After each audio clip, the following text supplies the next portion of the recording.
Our project sought to address what is a very real issue many homeowners are wary of.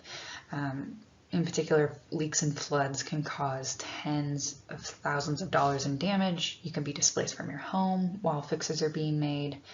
And so, when looking at current smart water meters on the market, we noticed quite a gap in the effective solutions available for mitigating, preventing, leak events. So we wanted to create a device and machine learning model that would do more than just monitor your home water usage, something that would run entirely on the edge and would be less costly and intrusive to install. For me, this wasn't just abstract. Last winter, a pipe in my sister's house burst while they were out of town, flooding their crawl space and taking out their heater. They had to spend a week in a hotel with their 3 cats while the costly remediation was ongoing. We used a commercial, off-the-shelf turbine flow meter, which has an impeller inside and outputs a number of pulses based on a Hall effect sensor. We counted those pulses with a Raspberry Pi Pico, as it has more real-time capability and hardware support, and then interfaced the Raspberry Pi Pico to a Raspberry Pi 4B via a serial to USB interface. The Raspberry Pi 4B ran our TensorFlow Lite model, which it could execute within 80 microseconds. After we recorded 2 weeks of data, we examined it and noticed how sparse the data is. Most of the time, flow is 0, making it very hard to learn certain features. We decided to use semantic segmentation to label our data. However, devices like toilets, showers, and washing machines can all operate simultaneously, so we had to use a multi-label classification scheme.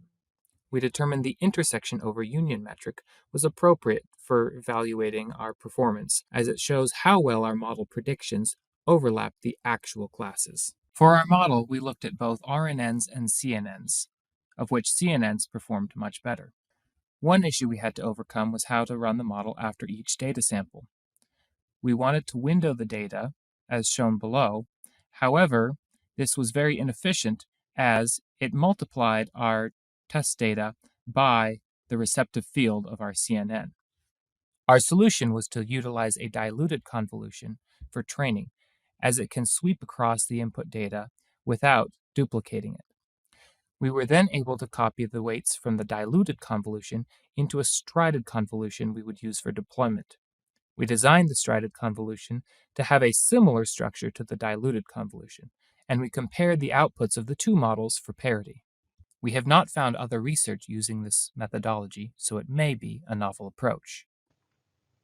It was important for us to consider the impact that large-scale environmental issues could have on water usage. For example, one paper we found spoke about the impact of a drought in Aurora, Colorado. It showed that solutions must consider the impact that sustained and large-scale changes can have on what is considered normal for a water usage baseline. Aside from that, we dove further into class topics like anomaly detection and dealing with time series data. We saw a lot of models that used image-based anomaly detection, but we wanted to capitalize more on the binary output of our classification and prediction models, so that lent itself ultimately to a more data-driven and non-visual based anomaly detection design. After training, our model was able to successfully predict 3 different classes: a toilet flushing, shower running, and a washing machine running laundry. On the left, you see the results for those classes. We also trained the model to predict 1 time sample ahead on flow, as we wanted it to have a quote-unquote understanding of how each flow class operated. We froze the weights of this first model and attached a logistic regression head to the last dense hidden layer. Since this dense hidden layer should have already learned the important features of the input, we did not want its weights updated as we trained the logistic regression head. Since anomalous flow is by definition rare, we simulated it by step changes in flow. The model was able to accurately predict both anomalous cases and regular cases. Further research on this model could include an automatic water shutoff feature. We sadly didn't have time to employ this during the semester, but that could be a great way to make it an even more effective solution.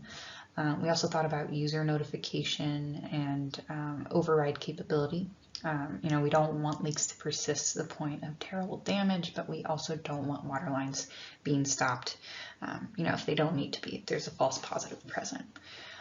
We also considered combining the functions of the PICO and the RP4 into one single smaller deployment device. So having that data collection and model deployer present in the same system. All this to say, we hoped to contribute to the research surrounding household protection solutions and ultimately intentional water usage in individual homes.